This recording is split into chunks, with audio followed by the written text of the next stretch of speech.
Sulit dipercaya, tetapi bangunan yang kini menjadi simbol Paris ini pernah dibenci loh oleh warganya sendiri. Para seniman menyebutnya sebagai monster besi yang mengerikan. Banyak orang yang ingin menghentikan pembangunannya, dan yang lebih mengejutkan lagi, Menara Eiffel sebenarnya tak pernah direncanakan untuk berdiri selamanya. Menurut rencana awal, bangunan ini seharusnya dihancurkan lebih dari 100 tahun yang lalu. Lalu bagaimana sebuah bangunan yang pernah dianggap sebagai kesalahan besar itu justru berubah menjadi salah satu monumen paling terkenal di dunia? Inilah kisah luar biasa di balik Menara Eiffel. Hari ini sulit membayangkan Paris tanpa Menara Eiffel. Ia berdiri megah di jantung kota, menjadi simbol Paris yang dikenal hampir di seluruh dunia. Setiap tahun jutaan orang datang hanya untuk melihat secara langsung. Gambarnya dicetak di kartu pos, kaos, film, bahkan menjadi lambang romantisme yang melekat dengan kota Paris. Namun ada satu hal yang sering terlupakan. Ketika pertama kali dibangun, banyak orang justru berharap menara ini tak pernah ada. Bagi sebagian warga Paris, pada akhir abad ke-19, Menara Eiffel bukanlah mahakarya, melainkan sebuah monster. Sebuah cerobong asap raksasa dari besi yang dianggap merusak keindahan kota. Para seniman dan penulis terkenal mengecamnya. Warga sempat marah, bahkan setelah menara itu berdiri, nasibnya masih belum aman. Karena sebenarnya Menara Eiffel tak pernah dirancang untuk bertahan selamanya. Menurut rencana awal, bangunan yang kini menjadi ikon Paris itu seharusnya sudah dibongkar lebih dari seabad yang lalu. Lalu bagaimana sebuah bangunan yang pernah dibenci, ditolak, dan hampir dihancurkan itu justru berubah menjadi salah satu monumen paling terkenal di dunia? Inilah kisah luar biasa di balik Menara Eiffel. Kisah ini dimulai pada tahun 1884, bukan dari Gustave Eiffel, melainkan dari dua orang insinyur muda yang bekerja di perusahaannya, Maurice Koechlin dan Emile Nouguier. Keduanya memiliki gagasan yang terdengar gila pada zamannya, membangun sebuah menara setinggi 300 meter. Saat itu ide tersebut hampir mustahil. Bangunan tertinggi di dunia aja hanya sekitar 169 meter. Bahkan piramida Agung Giza yang telah berdiri selama ribuan tahun pun hanya mencapai setengah dari tinggi yang mereka impikan. Tetapi kedua insinyur muda itu yakin mereka memanfaatkan besi, material yang lebih ringan dibandingkan batu. Mereka percaya bahwa batas-batas yang selama ini dianggap mustahil bisa loh dilampaui. Masalahnya mereka membutuhkan persetujuan daripada bos mereka, seorang insinyur terkenal yang namanya sudah dikenal hingga ke Amerika, Gustave Eiffel. Namun, respon pertama yang mereka terima justru mengejutkan. Gustave Eiffel nggak tertarik. Baginya rancangan itu tuh terlalu sederhana dan kurang menarik. Tetapi ia tidak langsung menolaknya sih pada waktu itu. Ia meminta para insinyurnya untuk menyempurnakan desain tersebut. Dan keputusan kecil itu tanpa disadari akan mengubah wajah Paris untuk selamanya. 4 tahun kemudian, Paris bersiap menyelenggarakan Pameran Universal tahun 1889. Acara besar yang digelar untuk memperingati 100 tahun Revolusi Prancis. Setiap negara ingin menunjukkan pencapaian terbaiknya, dan Paris membutuhkan sesuatu yang spektakuler. Menara 300 meter milik Gustave Eiffel akhirnya memenangkan proyek tersebut. Namun kemenangan itu tidak disambut semua orang, justru sebaliknya banyak warga Paris merasa ngeri. Pada masa itu bangunan-bangunan megah identik dengan batu dan juga marmer.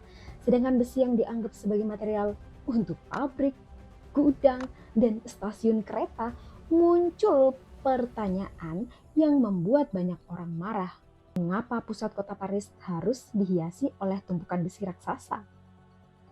Kemudian pada tahun 1887, puluhan seniman, penulis, pematung, dan arsitek terkenal menerbitkan sebuah petisi. Mereka mengecam proyek Menara Eiffel. Dalam satu surat terbuka itu, mereka menyebut menara tersebut sebagai bangunan yang tak berguna dan juga mengerikan.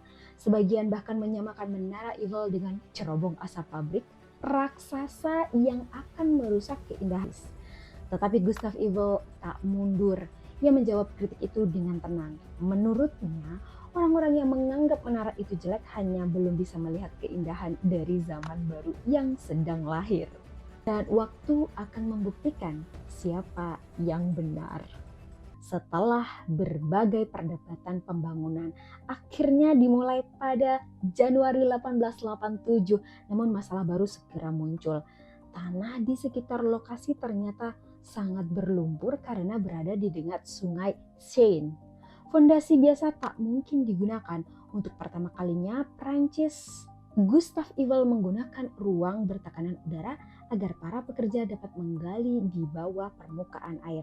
Teknik ini tergolong sangat canggih pada zamannya. Tetapi tantangan belum juga berakhir. Tiap hari yang berlalu berarti uang terus keluar. Eiffel bahkan mempertaruhkan kekayaannya sendiri demi proyek tersebut. Jika pembangunannya gagal, ia bisa bangkrut. Di tengah tekanan itu, para pekerja yang harus bekerja di ketinggian ratusan meter akhirnya melakukan mogok kerja. Mereka menuntut kenaikan upah karena pekerja yang mereka lakukan semakin berbahaya. Waktu terus berjalan, pameran universal semakin dekat dan kegagalan sedikit saja bisa membuat seluruh proyek runtuh. Mulai menjulang di atas langit Paris. Orang-orang yang sebelumnya hanya mendengar kabar tentang menara aneh itu kini mulai melihat tumbuh dari hari ke hari. Dan untuk pertama kalinya rasa benci mulai berubah menjadi rasa penasaran. Setelah lebih daripada 2 tahun bekerja tanpa henti, hari yang ditunggu-tunggu akhirnya tiba. 31 Maret 1889, pagi itu Gustave Eiffel bersama beberapa pejabat dan salah satu putrinya mulai menaiki tangga menuju puncak menara.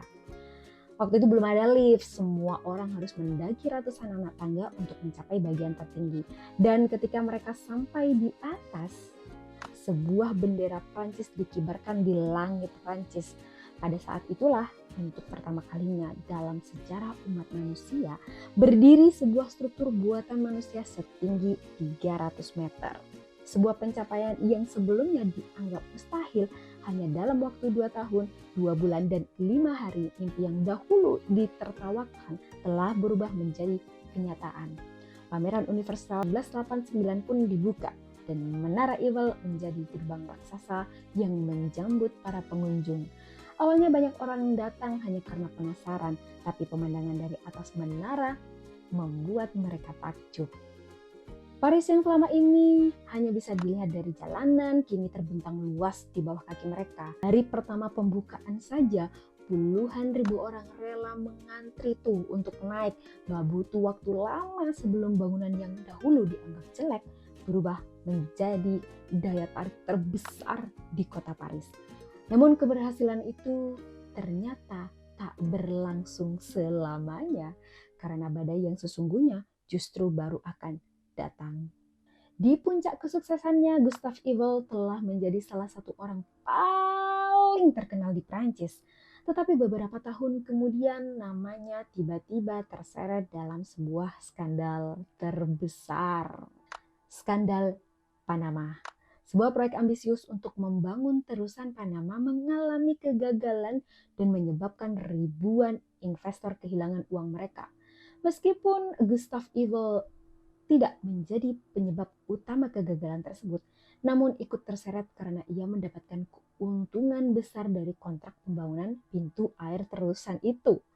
Media mulai menyerangnya, orang yang dulu memujinya kini balik mengecam dia. Bagian surat kabar bahkan mengabarkan sebagai orang yang memperkaya diri di tengah penderitaan rakyat. Reputasi Gustave Eiffel runtuh, namanya pun dulu dihormati kini identik dengan skandal. Dan seperti nasib penciptanya, Menara Eiffel pun ikut terkena dampaknya. Jumlah pengunjung menurun drastis. Suara-suara yang dulu menentang keberadaan menara kembali muncul. Bagi mereka, inilah saat yang tepat untuk menyingkirkan si monster besi ini. Sejak awal memang mereka benci, dan kali ini ancamannya jauh lebih serius karena sebenarnya Menara Eiffel memang tak dimaksudkan untuk bertahan selamanya. Ketika memenangkan proyek pada tahun 1887, Gustav Eiffel mendapatkan hak untuk mengelola menara tersebut selama 20 tahun. Setelah itu, kepemilikannya akan kembali pada kota Paris dan pemerintah memiliki hak penuh untuk membongkarnya. Jadi artinya jika semua berjalan sesuai rencana, Menara Eiffel tuh seharusnya udah menghilang tuh pada tahun 1909. Gak ada yang aneh dengan keputusan tersebut. Karena sejak awal memang menara itu tuh hanya dibangun sebagai bagian daripada pameran universal. Banyak orang menganggap sebagai bangunan sementara gitu loh. Dan setelah acara selesai, keberadaannya dianggap nggak lagi diperlukan. Bahkan beberapa tokoh berpengaruh mulai mengusulkan pembongkaran. Bagi mereka, Paris akan jauh lebih indah tanpa struktur besi raksasa itu. Gustav Eiffel mengetahui hal tersebut dan yang gak rela melihat karya terbesarnya tuh dihancurkan. Ia harus menemukan alasan agar menara itu tetap dipertahankan. Tapi bagaimana cara menyelamatkan bangunan yang dianggap nggak memiliki fungsi selain menjadi objek wisata? Jawabannya datang dari sebuah teknologi yang saat itu masih sangat baru. Teknologi yang nantinya akan mengubah dunia radio. Pada awal abad ke-20, seorang perwira militer bernama Gustav Ferry sedang melakukan penelitian tentang komunikasi tanpa kabel, sebuah teknologi yang saat itu masih dianggap aneh oleh banyak orang. Bahkan militer Prancis sendiri belum terlalu percaya dengan gagasan tersebut. Namun Ferry menemukan sesuatu yang menarik. Semakin tinggi antena yang digunakan, semakin jauh jangkauan sinyalnya. Dan nggak ada struktur yang lebih tinggi di Prancis lain Menara Eiffel. Melihat potensi itu, Gustav Eiffel segera mendukung penelitian tersebut. Peralatan komunikasi mulai dipasang di puncak menara. Eksperimen demi eksperimen dilakukan dan hasilnya mengejutkan. Sinyal radio berhasil dikirim semakin jauh. Awalnya hanya beberapa kilometer, kemudian ratusan kilometer hingga akhirnya mencapai Afrika Utara. Bahkan menyeberangi Samudra Atlantik. Tiba-tiba Menara Eiffel tidak lagi sekedar objek wisata. Ia menjadi fasilitas penting bagi komunikasi militer dan perkembangan ilmu pengetahuan. Dan karena alasan itulah rencana pembongkaran akhirnya dibatalkan. Tanpa radio, mungkin hari ini Menara Eiffel hanya tinggal foto hitam putih di atas buku sejarah. Namun takdir berkata lain.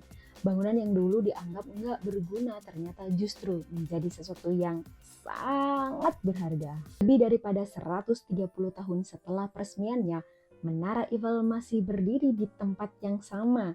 Ia telah melewati perang, melewati pergantian zaman, dan menyaksikan perubahan dunia dari abad ke-19 hingga abad ke-21.